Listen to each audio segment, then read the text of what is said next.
इस बीच एक बड़ी खबर भी हम आपको बता दें कि सीएम योगी आदित्यनाथ ने महाकुंभ हादसे की न्यायिक जांच के आदेश दिए हैं। उन्होंने कहा है कि बैरिकेड टूटने और भारी भीड़ के कारण यह हादसा हुआ है। सीएम योगी ने कहा है कि घटना की 3 सदस्यों की कमेटी जांच करेगी।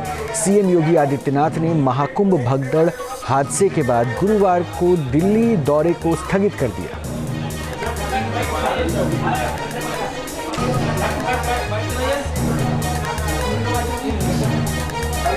यह हादसा भारी भीड़ के द्वारा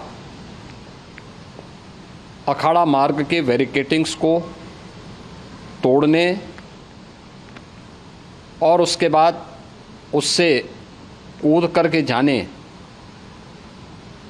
के कारण वहाँ पर हुआ है। उन सभी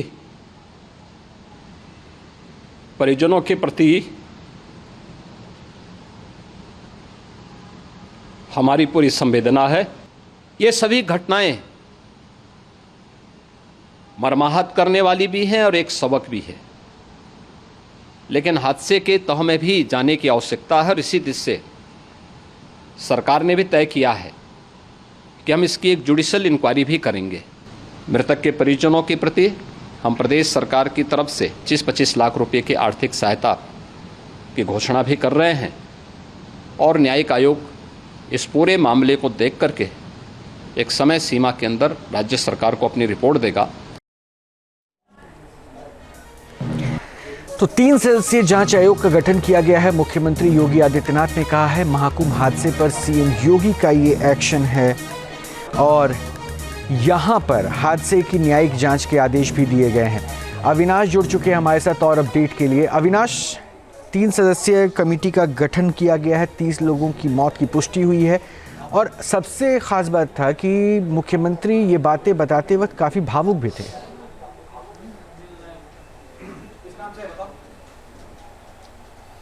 बिल्कुल, देखिए, अगर हम महाकुंभ की बात करें तो मुख्यमंत्री का काफ़ी भावनात्मक जुड़ाव है और यही वजह है कि आपने देखा कि किस तरीके से खुद सीएम आगे बढ़कर तैयारियों में जुटे हुए हैं। वो लगातार यहाँ आते हैं, लखनऊ में रहकर एक एक चीज़ पर नज़र रखते हैं। लेकिन जिस तरीके से कल ये हादसा हुआ, कहीं ना कहीं उसकी वजह से पुलिस प्रशासन के साथ साथ सरकार पर भी सवाल खड़े हुए, क्योंकि देखिए ये जो नाकामी है ये पुलिस प्रशासन की नाकामी है। अगर पुलिस प्रशासन कल रात में वहाँ पर पूरी तरीके से मुस्तैद रहता तो शायद इतनी बड़ी घटना नहीं हुई होती। लेकिन अब देखिए, चूंकि सरकार संवेदनशील है और मुख्यमंत्री की तरफ से घोषणा की गई है कि 3 सदस्यीय न्यायिक आयोग का गठन किया जाएगा और वो आयोग इस बात की जांच करेगा कि जिस तरीके से भगदड़ हुई उसके पीछे की असल वजह क्या है, लूपहोल्स क्या क्या थे और जो तैयारी होनी चाहिए थी, क्या वो तैयारी ज़मीन पर थी या नहीं थी, जो ग्राउंड की रिपोर्ट थी वो क्या कहती है। क्योंकि देखिए, सरकार पहले से ही सरकार को अंदेशा था कि यहाँ पर 8 से 10 करोड़ श्रद्धालु आ सकते हैं, तो जाहिर सी बात है कि आम दिनों के मुकाबले तैयारी बड़ी होनी चाहिए थी, लेकिन उसकी कमी की बात कही जा रही है। तो अब जाँच के बाद पता चलेगा और जांच के बाद जब पता चलेगा तो जाहिर सी बात है कि उन प्रशासनिक अधिकारियों पर, पुलिस अधिकारियों पर कार्रवाई भी हो सकती है जिनके कंधों पर इस महाकुंभ को सफल बनाने की जिम्मेदारी थी।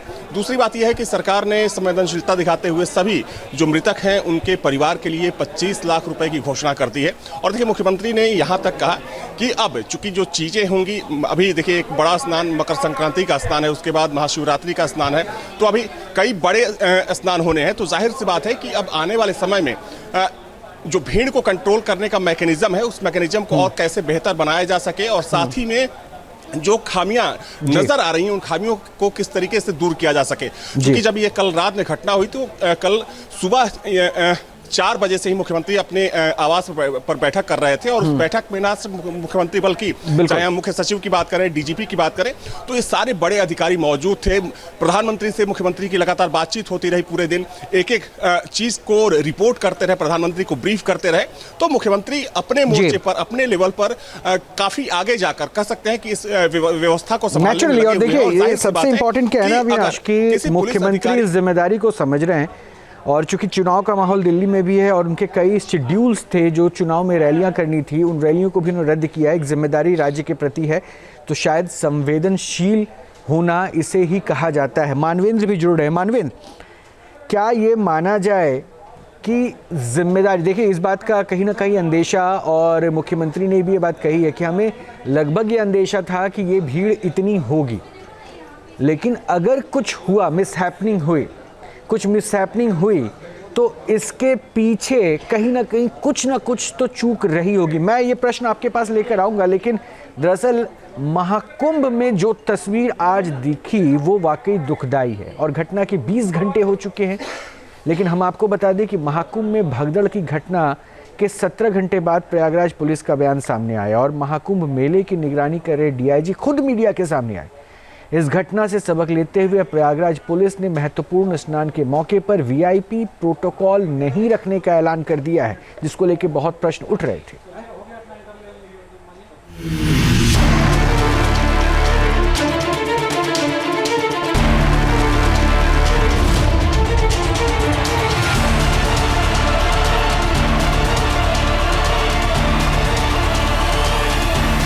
कुछ श्रद्धालु गंभीर रूप से घायल हुए हैं।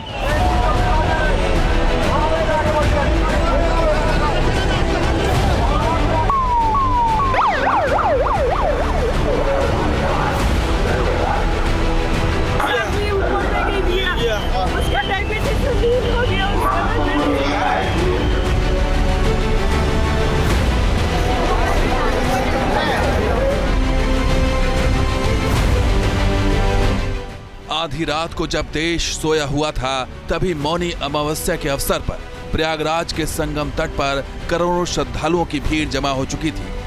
कोई कुछ समझ पाता, प्रशासन कुछ कर पाता, तभी बैरिकेडिंग टूटनी शुरू हुई और पूरे इलाके में अफरा तफरी मच गई। श्रद्धालु एक दूसरे पर गिरने लगे, संगम तट पर लेटे लोग कुचलने लगे। इन तस्वीरों को देखकर आप अंदाजा लगा सकते हैं कि उस वक्त मंजर क्या रहा होगा।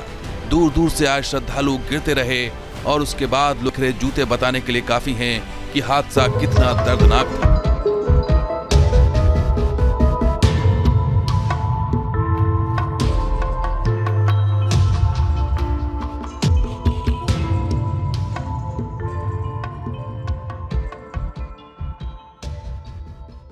हादसे के तुरंत बाद सरकारी अमला पूरी तरह अलर्ट हो चुका था। देखते ही देखते एम्बुलेंस का शोर सुनाई देने लगा। अपनों की तलाश में लोग इधर उधर भागते रहे।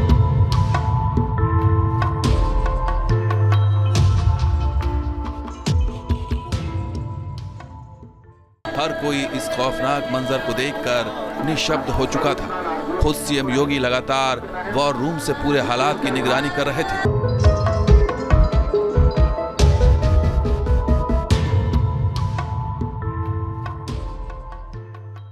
दिन भर मौत को लेकर कयासों का बाजार गर्म रहा, तो वहीं शाम होते होते मेला अधिकारी और पुलिस मीडिया के सामने आए। महाकुंभ की व्यवस्था देख रहे डीआईजी वैभव कृष्ण ने खुद प्रेस कॉन्फ्रेंस की, जिसमें उन्होंने बताया कि भगदड़ में 90 लोगों को अस्पताल पहुंचाया गया, जिनमें 30 लोगों की मौत हो गई, जबकि 25 शवों की पहचान कर ली गई है, जिनमें सबसे ज्यादा यूपी के 19, कर्नाटक के 4, गुजरात असम के 1-1 श्रद्धालु की मौत हुई है।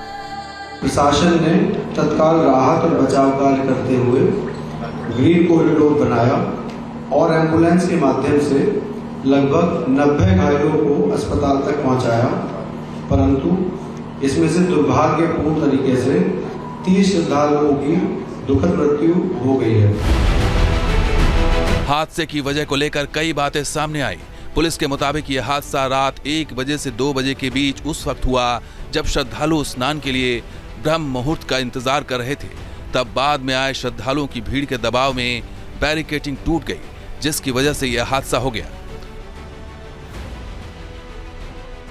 जो श्रद्धालु ब्रह्म मुहूर्त का वेट कर रहे थे और जो श्रद्धालु तुरंत वहां पे आए थे, तो उनके बीच में कहीं ना कहीं थोड़ा सा एक वो रहा कि वो देख नहीं पाए कि नीचे कौन है और उसकी वजह से दुखद हादसा हुआ।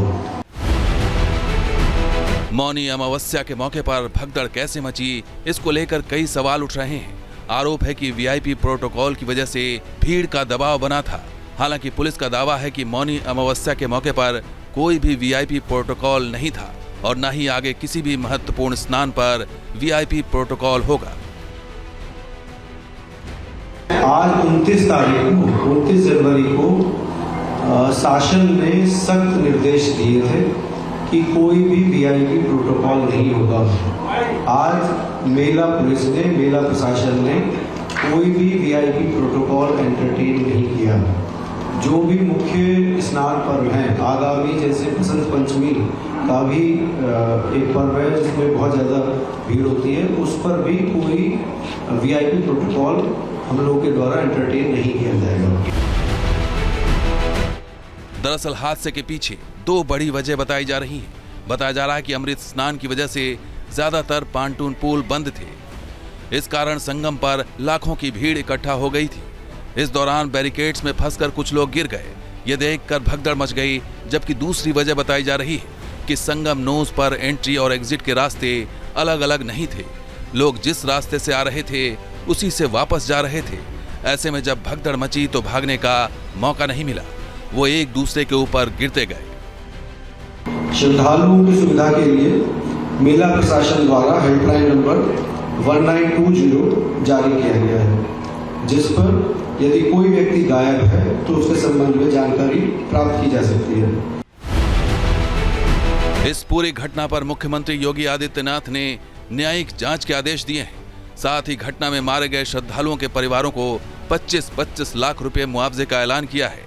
सीएम योगी ने कहा कि वो इस घटना से मर्माहत हैं। घटना अत्यंत दुखद है। मृतकों के प्रति मेरी विनम्र श्रद्धांजलि है। जितने भी मृतक के परिजन हैं उन सभी परिवारजनों के प्रति जिन्होंने अपने परिवार के सदस्यों को खोया है, मेरी संवेदनाएं हैं। परिवारजनों को हम प्रदेश सरकार की तरफ से 25-25 लाख रुपए की आर्थिक सहायता की घोषणा भी कर रहे हैं। सरकार ने इस मामले की जांच शुरू कर दी है। प्रशासन दिन रात मुस्तैद है और ये बात सही है कि वक्त रहते इस हादसे को एक तरह से कंट्रोल कर लिया गया, नहीं तो 30 लोगों की मौत हजारों में बदल सकती थी।